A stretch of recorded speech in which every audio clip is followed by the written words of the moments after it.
Hey y'all, this is Liberated Love Notes, a podcast on Living Corporate Network hosted by yours truly, Brittany Janay, creator of Liberated Love Notes, critical self-reflections and affirmations for the culture. Y'all already know, Liberated Love Notes is your source for weekly doses of self-reflection, affirmation, and reimagining for us by us. Y'all, I did treated myself to a solo lunch date, journal date, all the things. And I wrote down a liberated love note. It goes a little something like this. I am loving, gracious, and invested in the growth of those with whom I am in relationship. Still, I will not internalize or own others' work as my own. They are not my work. I'm going to read that again. I am loving, gracious, and invested in the growth of those with whom I am in relationship. Still, I will not internalize or own others' work as my own. They are not my work. I wrote this liberated love note affirmation for my damn self, y'all. In my experience as a Black woman, certainly as a caregiver and parent, as someone who really strives to be a connector, will certainly consider myself an empath, genuinely curious and invested in the feelings and well-being and growth, the knowing of those I care about. I have tracked that in excess, like when I'm doing all those things, being all those things in excess, it can absolutely be to my detriment. I described with someone, like real talk, when I am in perhaps like more specifically conflict, having conversation with folks, dialogue, mainly around conflict, that I oftentimes, and I share this humbly, experience this clarity, right? Clarity. It sometimes feels like a sixth sense where I am able to track and feel dynamics, like those things perhaps that are unsaid, unseen. Like I legit feel it, y'all.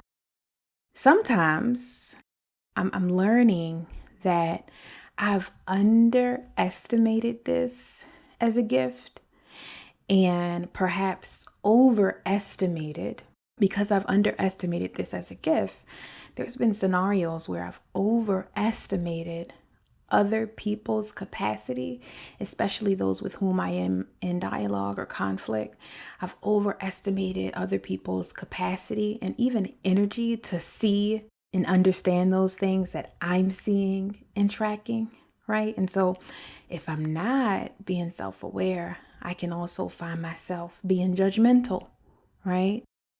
Sometimes that looks like conflating others' genuine lack of capacity with lack of desire, right? Lack of capacity might be their own internal stuff, their own internal work, their own unresolved traumas. Maybe it's not knowing, those things that I've come to know and learn. Maybe it's their own just cultural lens, learned norms and behaviors, those things that make it difficult to bridge, those things that are their work, right? Their work. And so I just revisit that affirmation again. I am loving, gracious, and invested in the growth of those with whom I am in relationship. Still, I will not internalize or own others' work as my own. They are not my work. I wrote this for myself because I've been in situations where I've internalized others' work as my own. Sometimes that sounds like that self-talk that's like, it must be me, or am I doing something wrong? Am I inadequate? How I'm showing up? Am I inadequate in this scenario? Now, don't get me wrong. Self-accountability and critical self-consciousness are key. Being able to ask oneself and myself, what is my role here? How might my own work be showing up in this scenario context? What judgments am I making? That work is important. And I'm also mindful to interrupt self-accountability turned negative self-talk, right? Turned thinking and rethinking and overthinking scenarios to the extent that I am causing my own mental harm, right? Physical harm, even, because tension headaches are real. Or perhaps I start believing that my love and investment in an individual with whom I am in relation should have no ends.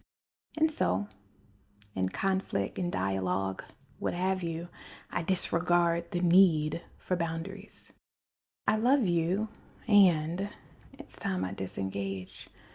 I'm invested, and I think we might need to pause and revisit. I am gracious, and I sense there is something else going on here that is beyond my power to influence. I am loving, gracious, and invested in the growth of those with whom I am in a relationship still. I will not internalize or own others' work as my own. They are not my work. This dynamic can be real tricky, real complicated, messy even in the workplace, especially in community with each other, us, other Black folk. The trauma, the systemic container of white supremacy makes it so, right?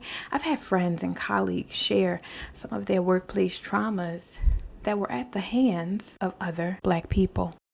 Black women in my circle share harm caused by other Black women. And it hit different, right? What does that look like? It looks like those, moments or scenarios where we start projecting our own injected or internalized forms of white supremacy on our brothers, sisters, siblings, right? It shows up in the ways in which we may police others' authenticity based on our own internalized white gaze. Y'all, at this point, maybe a year ago, I posted this video to LinkedIn, and this was following the murder of George Floyd, among all the other ways in which Black folks were experiencing, among all the other happenings that were perpetuating this racial trauma in 2020. I posted this video, very frank video, to Black people, sharing all the things from my perspective that we do not owe white folks. And I was just very frank. These are things we don't owe brother, sis, sibling. These are things we don't owe the white people within our spheres, whether it's workplace, whether it's personal relationships, we don't owe. I was really frank and authentic in my delivery. And I had a few elders whom I respect express concern with my frankness, especially in the context of LinkedIn, it being a professional site. Questions around what will this person, this white person, think if they saw it? How do you think this white person would feel? And y'all, if that wasn't the most, right?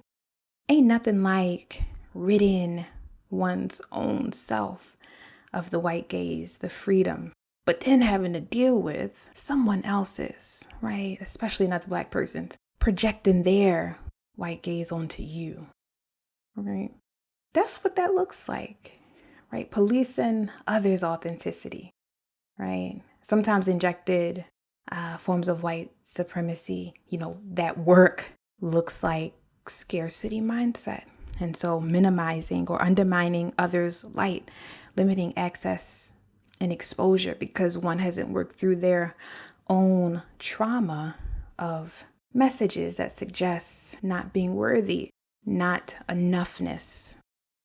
Sometimes their own work might look like undermining the range by which we express our rage and resistance. And so distancing oneself from forms of, behavior, appearance, expression, rage that doesn't align with respectability. Sometimes their work looks like being like real nitpicky because of just like internalized forms of perfectionism, not even being or having attention to the ways in which perfection has been defined. Like who has defined what is and who is perfect? Who are those standards really? These are just some of the ways. Their work, right? Their work. Our work looks like policing our authenticity, minimizing or undermining, one's light, casting judgment on the ways in which we resist or show our rage, projecting, internalize perfectionism. It has helped me to know and track in situations to be able to delineate their work, like folks' own work, their stuff, their traumas, the unlearning that has not happened, that work from what is mine, the work that is not mine that they must engage in, to be real clear about what is and is not my work to own for them, and honor that the delineation and clarity in what is my work and what is not mine doesn't make me any less loving, doesn't make me any less gracious, it doesn't make me any less invested. Clarity also looks like constantly reminding myself that yes, personal accountability is real. And so in as much as personal, I get it, and self-accountability is real, most of the conflict, most of the unresolved work, most of the unrealized and unhealed traumas can absolutely, in some form or fashion, be linked back to the lie and harm that is white supremacy. And so it ain't inherent or pathological to us, y'all, right? This container wasn't made for us, which is why that remembering work, this critical self-consciousness work is key. I do wonder if you can think of a time, a conflict, an experience where you realized or are now realizing that, you were interpreting perhaps or internalizing someone else's work as a deficiency in you. How might you model or have modeled or embodied greater clarity knowing what you know now? What boundaries might you put in place to honor your own well-being and where they might be on their own personal journey? What boundaries might you put in place? Boundaries that certainly honor my well-being, your well-being, and recognize where they might be on their own personal journey, not even from a place of judgment, but from a place of love and graciousness and investment. Because, and I'm going to read this love note one more time, I am loving, gracious, and invested in the growth of those with whom I am in a relationship. And still, I will not internalize or own others' work as my own. They are not my work. Peace.